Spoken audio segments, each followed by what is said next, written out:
Of all the sea monsters ever imagined, perhaps none capture the imagination or strike fear quite like the Kraken.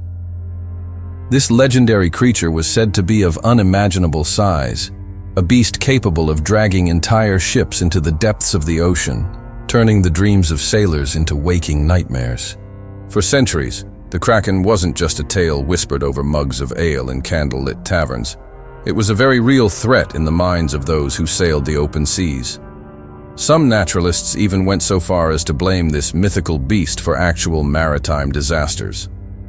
Take, for example, Pierre Denis de Montfort, a French malacologist who, in the late 1700s, boldly declared that the Kraken was responsible for the mysterious loss of 10 British warships in 1782. His claims were based on sightings and sailors' accounts, as well as speculative artwork that depicted the Kraken as a monstrous cephalopod. But what kind of cephalopod exactly? That detail was less agreed upon, as descriptions of the Kraken varied wildly. Some painted it as an enormous squid, others as a massive octopus, with sizes ranging from 60 meters, about 200 feet, to utterly absurd proportions. Some claimed it spanned miles or even kilometers. Of course, today we can confidently say there's no Kraken lying in wait beneath the waves. But that doesn't mean the legend came from nowhere. It's widely believed that the tales of the Kraken were at least partially inspired by real creatures lurking in the depths. Giant squids, colossal squids, and possibly even the enormous Pacific octopus may have been the seeds of this myth. And when you think about it, it's not hard to see why sailors might have mistaken these real-life cephalopods for sea monsters. After all, these animals are nothing short of extraordinary. The giant squid, for example, holds the title of the longest known invertebrate, while the colossal squid is the heaviest. Both species, with their massive bodies and otherworldly tentacles, perfectly embody the kind of creature that fuels thalassophobia, the fear of deep, open water. To this day, their elusive nature and immense size make them the closest thing we have to real-life krakens. But here's where it gets even more fascinating. While today's cephalopods are impressive, they're nothing compared to their prehistoric ancestors. In the ancient past, several times in fact, cephalopods grew far larger and played even more prominent roles in their ecosystems. At certain points in Earth's history, these incredible creatures weren't just massive, they were the apex predators of their time. The story of these prehistoric krakens begins in a time long before humans ever walked the Earth. Cephalopods are among the oldest groups of animals still around today, with a lineage stretching back an astonishing 500 million years to the Cambrian period. This makes them older than sharks, mammals, reptiles, and even insects. Their ancestors likely evolved from a mollusk-like creature known as a monoplacophoran, a simple organism that paved the way for one of nature's greatest success stories. What set these early cephalopods apart was their revolutionary anatomy. Unlike other creatures of their time, they had tentacles and arms equipped with suction-like adaptations. This gave them an incredible advantage, allowing them to interact with their environment in ways no other animal could. By the time the Ordovician period rolled around, roughly 485 million years ago, cephalopods were thriving. They diversified rapidly, evolving into a wide variety of forms, and among them were the first true giants of the deep, the Endoceratidae. This family of nautiloids boasted enormous, straight, cone-shaped shells and were found across the globe. Their presence was especially concentrated in the warm, shallow seas of the Cambrian and Ordovician periods. These massive creatures, armed with powerful tentacles and a robust body plan, grew to become not just the largest cephalopods, but the largest animals on the planet during their time. And yet, their story is just the beginning. Because as time went on, cephalopods would continue to evolve, adapt, and sometimes grow to truly staggering proportions. What could their world have looked like? And how did they dominate the oceans for millions of years?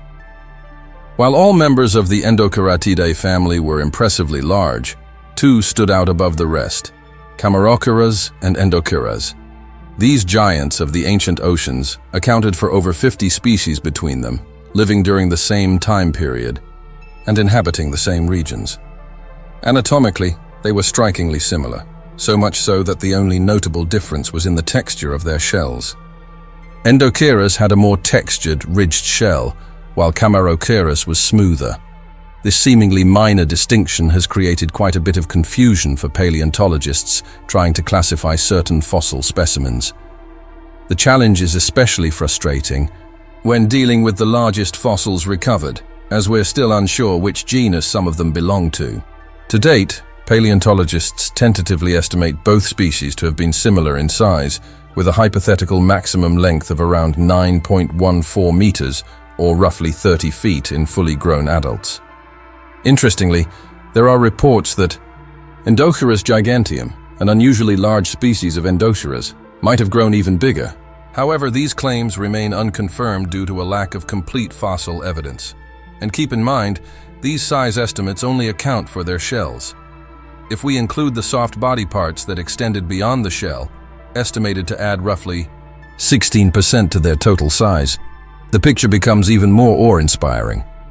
Unfortunately, because soft tissue rarely fossilizes, it's almost impossible to determine their true length with certainty.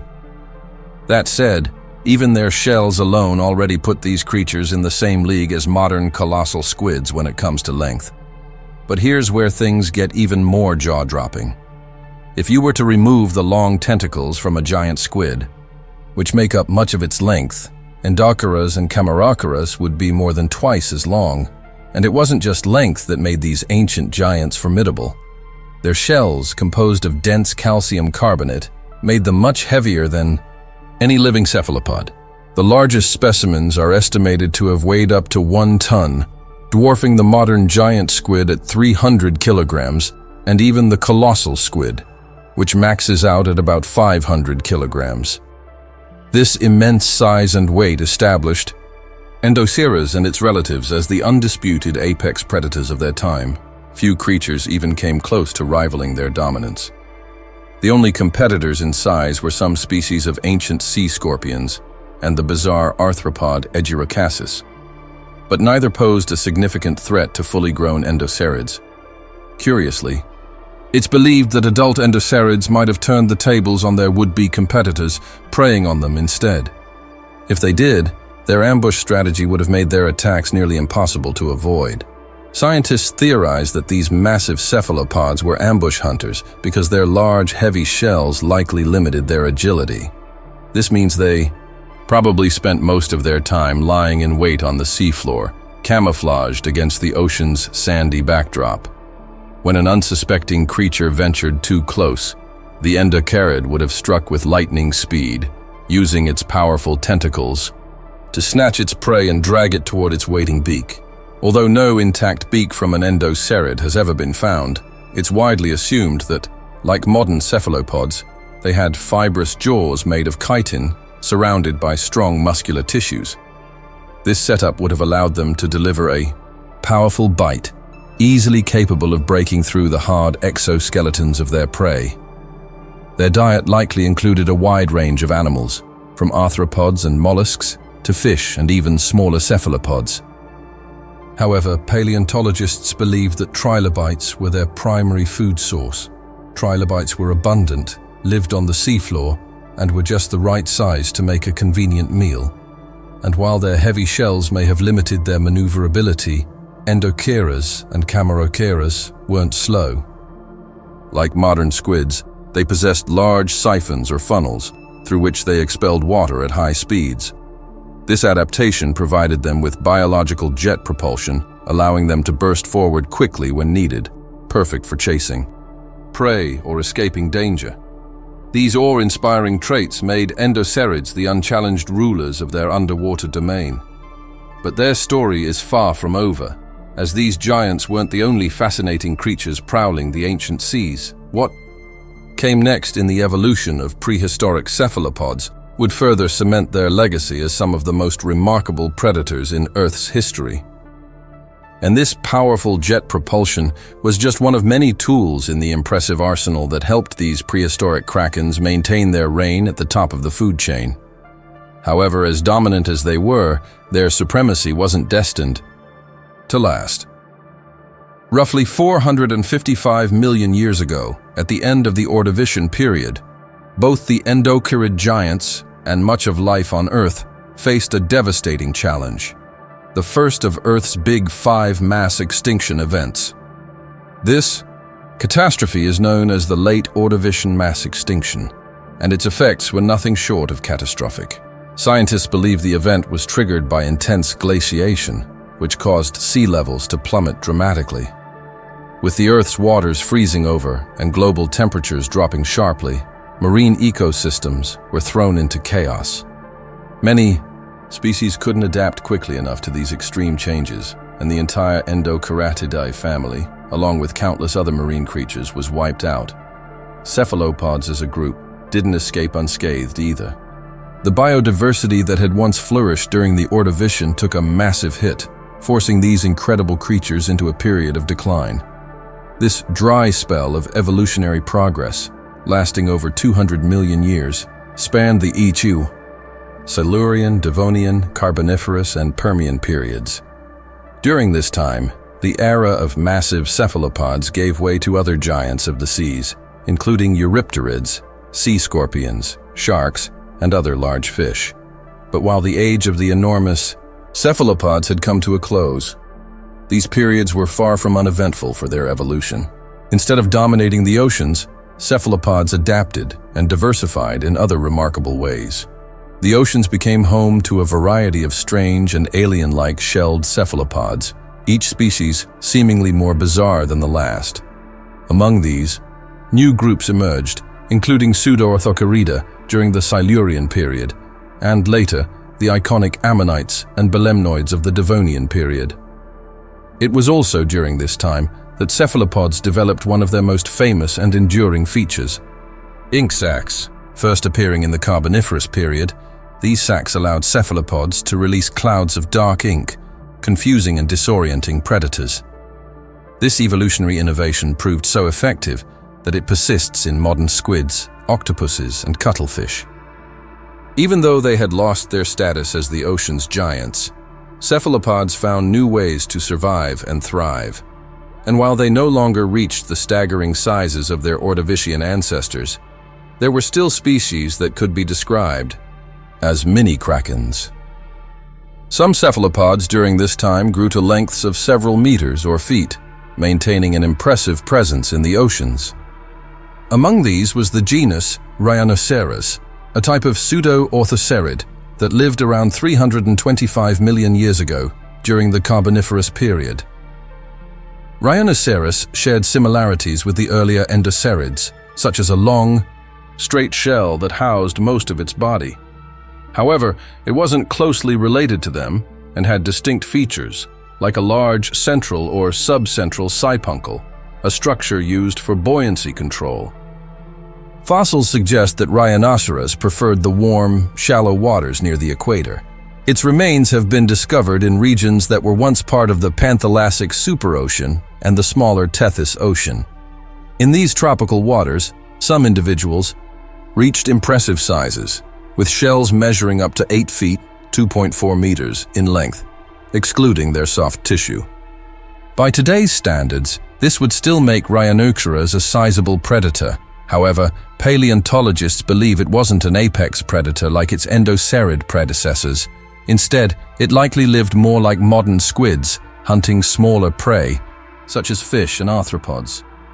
At the same time, Rhinoceros had to contend with a new and formidable competitor, the Eugeniadontida, a group of shark-like fish.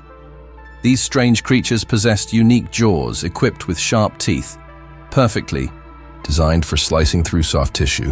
While Rhinoceros was likely an efficient hunter, it may have also found itself on the menu for these bizarre predators. Despite this challenging era, cephalopods continued to evolve, laying the groundwork for the extraordinary diversity we see in today's oceans.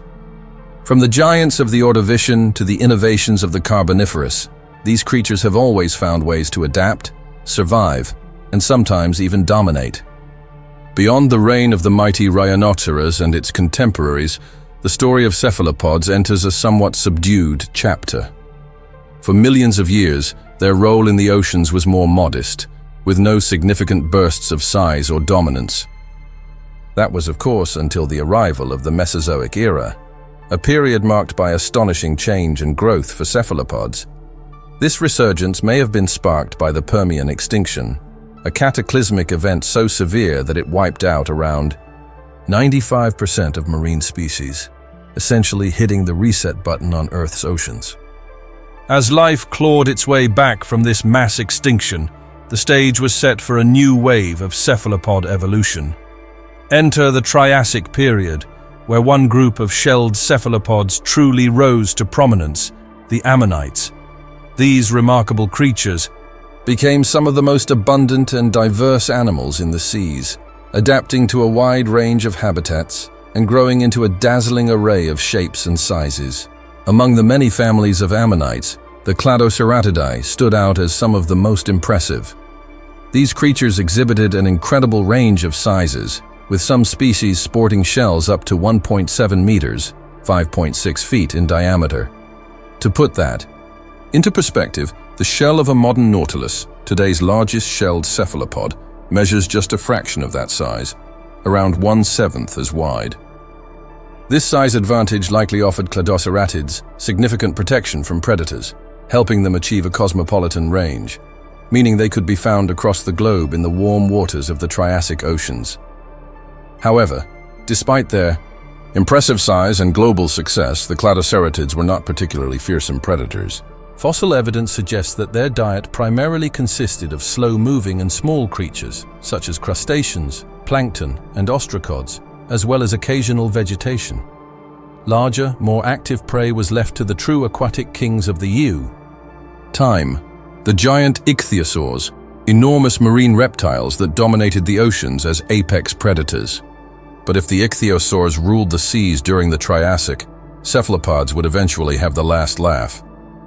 As the Mesozoic unfolded, ammonites and other cephalopods continued to grow in size and diversity, while the ichthyosaurs gradually declined, eventually vanishing entirely. By the time the Jurassic period rolled around, cephalopods had not only recovered from their earlier setbacks, but had also evolved into some of their most extraordinary forms yet. Take, for instance, the Laoceratidae, a family of ammonoids that pushed the limits of size and weight. One standout member of this group, Laoceras taharoense, left behind a truly remarkable fossil record. A shell of this species discovered in New Zealand measured an impressive 1.42 meters, 4.7 feet, in diameter. While this isn't as long as the largest cladoceratid shells, what set Laoceras apart was the sheer density and robustness of its shell. This dense construction translated to an estimated weight of 200 kilograms, 2,600 pounds, a staggering 1.3 tons, making it heavier than even the massive endocerids of the Ordovician. Interestingly, paleontologists believe that despite its bulk, Laoceras was likely faster than many of its ancestors, thanks to the unique morphology of its shell. This has led to speculation that it may have been an active predator, although evidence is scarce due to its preference for deeper waters, where fossilization is less common. But weight wasn't the only area where cephalopods of the Jurassic excelled. They were also growing longer, as demonstrated by the incredible Megateuthis, a belemnite that lived off the coasts of what are now Europe and Asia during the early to mid-Jurassic. Belemnites were similar in many ways to modern squids and even belonged to the same subclass, offering a fascinating glimpse into the evolutionary lineage that connects ancient cephalopods to the ones we see today. Megateuthis wasn't just an evolutionary stepping stone. It was an extraordinary creature in its own right, with a streamlined body and a torpedo-like internal shell that made it a master of the open seas. It was longer and more agile than most of its contemporaries, likely preying on fish and other marine creatures in a way that mirrored the hunting strategies of modern-day squids. From the imposing weight of Laoceras to the sleek speed of Megateuthis, the cephalopods of the Jurassic exemplified adaptability and innovation. They had once again cemented their place among the ocean's most remarkable inhabitants, evolving in response to a world that was constantly changing. Yet, unlike their modern-day relatives, Megateuthis was a cephalopod of an entirely different design. It lacked the iconic tentacles we associate with squids, and instead possessed an internal skeleton that formed a rigid, cone-like structure within its body. While it wasn't as enormous as today's giant or colossal squids, Megateuthis was still a formidable figure in its own right. The largest specimens measured an impressive 3.11 meters, 10.2 feet in length, earning it the title of the largest belemnite ever recorded. If it were alive today, it would rank as the fourth largest cephalopod on the planet by length, a distinction that underscores its incredible size for its time. Though it may not have been the bulkiest of creatures, encountering a Megateuthis in the water would have been a genuinely terrifying experience. Like some modern squids, its arms were armed with up to 800 razor-sharp hooks, designed to latch onto prey or deliver stabbing strikes. Its diet likely consisted of fish and even small marine reptiles, and its arsenal didn't end with hooks. Megateuthis also had a powerful, durable beak capable of inflicting nasty, crushing bites, one that could even rival the fearsome chomp of modern cephalopods. In every sense, Megateuthis was a predator well adapted for the oceans of the Jurassic. But for all its impressive features, it wasn't the final chapter in the evolution of massive and terrifying cephalopods. The real giants of this story would come later, during the Cretaceous period, when these creatures truly reached their peak in size and capability. This period marked an era of Kraken-worthy leviathans, some of which lived alongside one another in the vast expanse of the Western Interior Seaway, a sprawling inland sea that once split North America in two. Within this single ecosystem swam three remarkable cephalopods: Tusoteuthis, Enkoteuthis, and Parapouzosia. The first two, Tusoteuthis and Enkoteuthis, are often discussed together due to their remarkable similarities. Both belong to the Ancotheuthinae subfamily, and unlike many of their ancestors, they lacked external shells entirely. Initially, paleontologists believed these cephalopods resembled massive vampire squids or primitive relatives of today's giant squids, leading to wild reconstructions with size estimates as long as 11 meters, 35 feet. More recent studies have provided clarity, showing that these creatures were likely more closely related to octopuses than squids. Their appearance is now thought to have been more akin to a giant cuttlefish, complete with wide, flat bodies and no tentacles. Based on this updated classification, scientists estimate that Tusoteuthis and Enchoteuthis likely reached a more modest, though still impressive, length of around 3 meters, 10 feet. Unlike Megateuthis, these cephalopods were not just long, they were also remarkably girthy. Their mantles were plump and robust, similar in size to those of the modern colossal squid. These mantles were aerodynamically shaped to minimize drag and equipped with stabilizing fins or wings, which increased both their speed and agility. This design suggests that Tusoteuthis and Enchoteuthis were active, fast-moving predators, capable of pursuing a wide variety of prey. From fish and small marine reptiles to arthropods and even birds, their diet reflected their adaptability and dominance in both shallow and deep waters. But as formidable as they were, there was one more cephalopod in the Western Interior Seaway that dwarfed them, and indeed all others. This was Parapouzosia, a true giant that holds the title of the largest confirmed cephalopod of all time. Unlike its Ancotheuthinae neighbors, Parapouzosia was an ammonite, a shelled cephalopod from the Desmoceratidae family. It was closely related to squids, octopuses, and cuttlefish, but it retained the spiral shell characteristic of ammonites. While its cousins, Tusoteuthis and Enchoteuthis, were confined to the Western Interior Seaway, Parapouzosia had a far wider range, with fossils discovered in locations as diverse as Europe, Africa, and North America. Its global presence speaks to its adaptability, but what truly sets Parapouzosia apart is its sheer size. Fossils of adult specimens indicate that these creatures reached incredible dimensions, with the most astonishing discovery being an incomplete shell found in Germany. Based on estimates, if this shell had been complete, its diameter would have been a staggering 3.5 meters, 11 feet, larger than the entire body of an ankythuthine cephalopod. But the real shock comes when considering Parapuzosia's full body length. If its shell were unraveled, scientists estimate this creature could have reached up to 18 meters, 60 feet, in total length.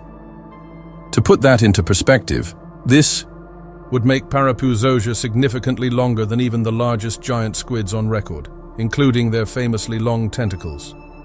Such massive proportions also meant a tremendous weight, with some estimates suggesting that these ammonites could have weighed as much as 1 metric ton, 200 pounds. In the prehistoric oceans, Parapuzosia reigned as an undeniable titan, a cephalopod so massive and awe-inspiring that it would have been a true nightmare for anyone suffering from thalassophobia, the fear of deep water. It was the pinnacle of cephalopod evolution during the Mesozoic, showcasing the extraordinary adaptability and success of these ancient marine creatures.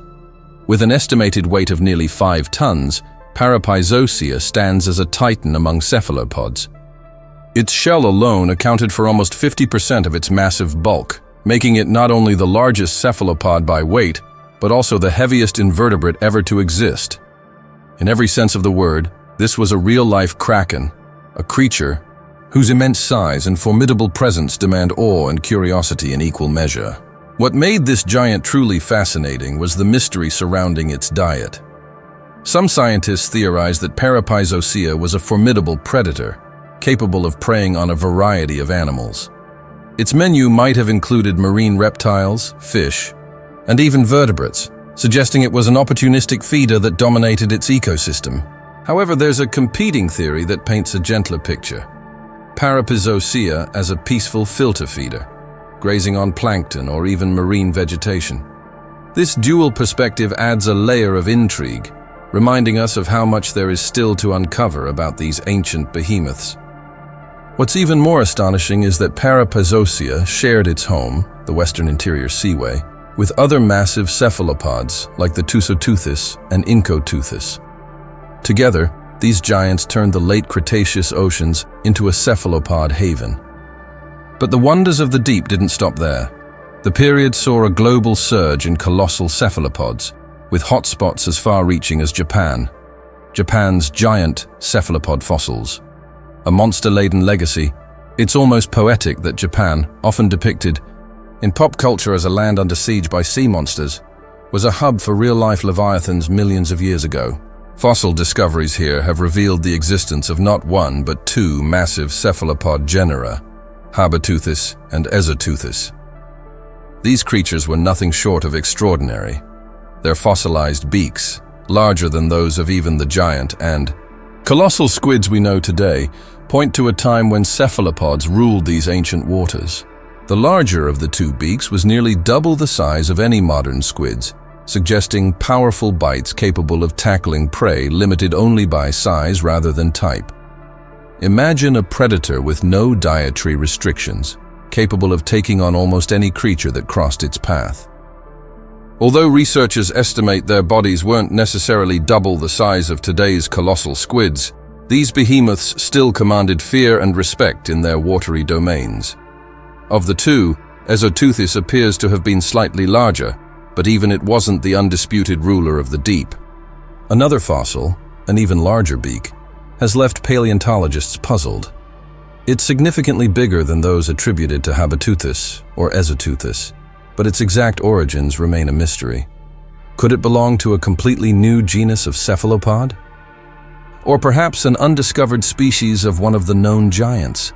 Whatever the case, this enigmatic find only deepens the mystery surrounding Japan's prehistoric waters, painting them as a realm where colossal cephalopods thrived, creating an environment teeming with both wonder and danger. The myth of the Triassic Kraken. A tale of giants and graves. For our next stop, we'll travel even further back in time to the Triassic period, approximately 215 million years ago.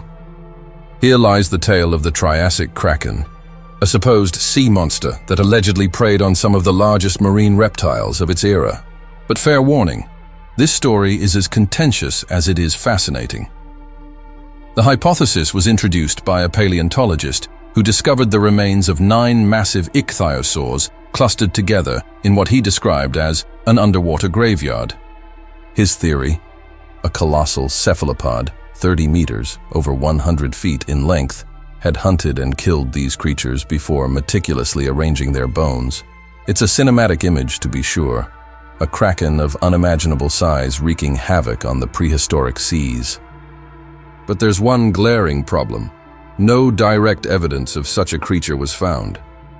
Critics offered alternative explanations, suggesting the ichthyosaurs could have died due to natural causes like beaching events or environmental factors before being swept together by currents.